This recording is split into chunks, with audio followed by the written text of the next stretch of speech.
Browns veteran gives final verdict on Dillon Gabriel after turning on Shedeur Sanders.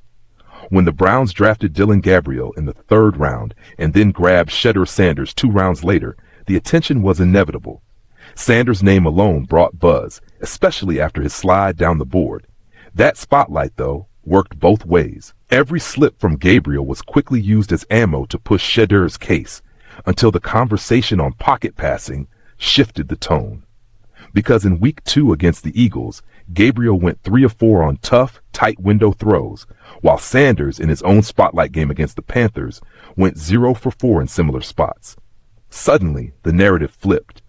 The reps mattered, sure, but it was the preparation, the way he processed everything step by step, that really stuck with them.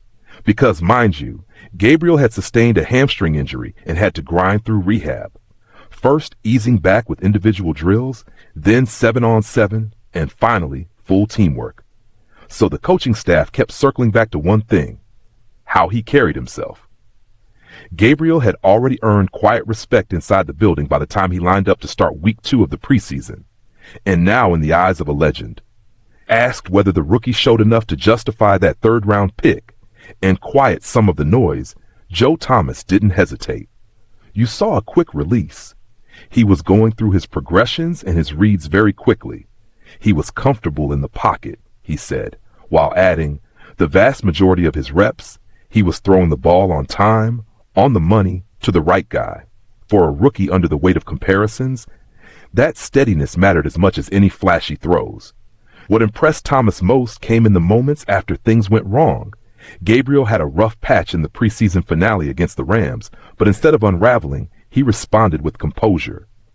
Sometimes rookies, if you have a bad play or a couple in a row in the NFL, it's easy to go in the tank, Thomas said. Gabriel's numbers versus the Eagles in Week 2, 13 of 18 for 143 yards for 1 INT.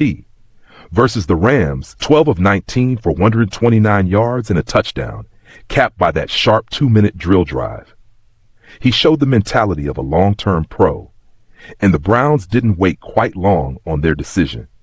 Kevin Stefanski announced Gabriel would open the season as Joe Flacco's backup, crediting not only his preseason games, but also his work in practice and the meeting rooms. He converted 6 straight 3rd downs against the Eagles and showed enough poise to rebound from mistakes. For a rookie facing such heavy scrutiny, Gabriel left August with more than a roster spot. So where does this leave Shedeur Sanders? Dillon Gabriel and Shedeur Sanders are facing different realities. When Shedeur Sanders walked into Cleveland, the headline practically wrote itself. The son of a legend, Deion Sanders, here to change a franchise. And for a fleeting moment, it felt like destiny. Against Carolina, he looked every bit the promise. 14-23 completions for 138 yards and 2 TDs, leading to a 30-10 win. Yes, excluding the peculiar stat sheet. He was money. He was lights out, Joe Thomas said, admiring how Sanders was the version the Browns hoped they were drafting, the playmaker who knew when to strike.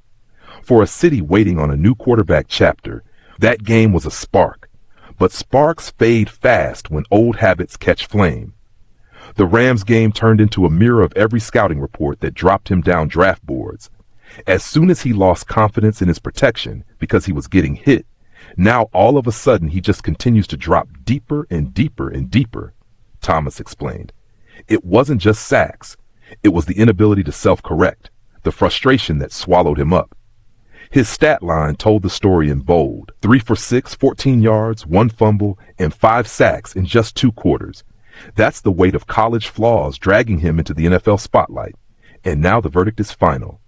Kevin Stefanski slotted Shedeur as QB3, the emergency man behind Joe Flacco and Dillon Gabriel. Yes, he made the roster, but not the way his Shedeur army imagined. The Browns even brought in Bailey Zappi for the practice squad, a not-so-subtle reminder that the league doesn't wait on hype. But can Shedeur rewrite his story?